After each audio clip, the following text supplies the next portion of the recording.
Hi everyone, Kebab here with my new best building friend. I call him Pepito. Today I have a bit of a shorter video where I'm going to explain how the HappyGast is the best addition in the game since sliced bread. Wait, they haven't added that yet. Anyway, I also want to talk a bit about how this solves one of the most pressing problems that Minecraft has had since the addition of the elytra. First of all, I think we can all agree that the addition of the elytra was kind of a double-edged sword.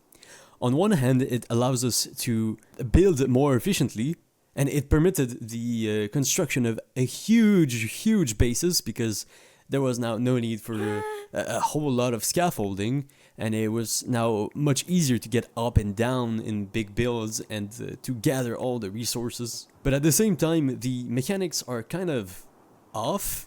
It's always tricky to land or to jump or whatever, and it also always ends up being our primary means of transportation. It kind of removed the necessity for rails, for horses, even for piggyback riding, even though that one was not that much of an important part of the game to begin with. But we must ask ourselves, when we use the elytra, do we enjoy watching the landscape around us? Does it incentivize us to make the world more interesting, to make a more interconnected world? Here's what Beta Gooners has to say about it. This may be a hot take, but the elytra is the worst item to ever be added to Minecraft. For many players, Minecraft is about starting a world, savoring the grind, and creating something you're proud of. Unless you speed through the game, chances are you've made a house, a farm or two, or maybe even a whole town. On multiplayer servers, you might see dozens and dozens of builds scattered across the land. In the early game, you'll walk, sprint, boat, take a minecart, or ride a horse around. The second you get to the end, however, that all goes out the window. To me, the elytra ruins the Minecraft experience. Once you beat the Ender Dragon, the only content left is whatever you can motivate yourself to do. You could build, automate a task, anything. But that all happens on the ground, and you're never on the ground with the elytra.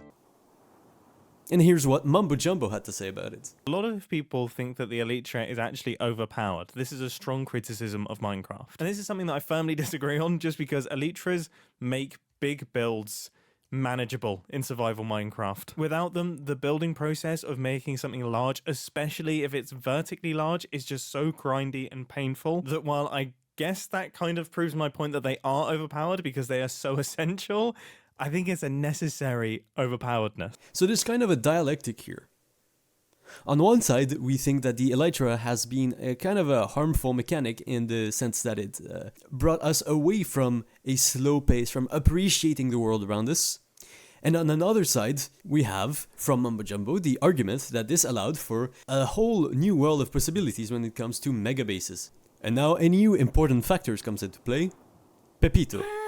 Pepito is very slow, so it's not the best means of transportation when it comes to like long distance flights. But that's not the goal here now, is it?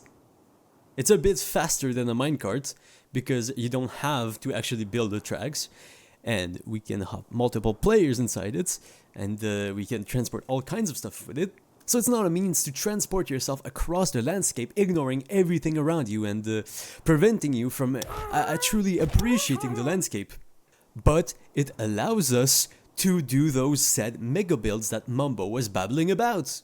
Here's a bit of how building looks when using the HappyGast for a mega base. This is literally how we build in creative mode. This is revolutionary. There's no longer the need to build scaffolding to get up or down, or to clumsily land off the building and die from experimenting with inertia. The HappyGast gives us a level of control on building that saves us time, resources, and frustration. And at the same time, it's not something that we can use that's endgame and that precipitates us towards going as far as we can from other people on the server. It incentivizes us to all live near each other, to pay each other a visit with a ghast, to build megabases, like in creative mode, and overall its other users to transport villagers, to transport chests, to transport other mobs. It's just, in my opinion, one of the best things we've had ever added to the game. Anyway, that's all I had to say for today. I just genuinely love this edition, and I think the Mojang devs really outdid themselves here. The lore's there. It's such a vanilla add-on to the game that brings a whole new level to the Minecraft experience without removing any challenge whatsoever.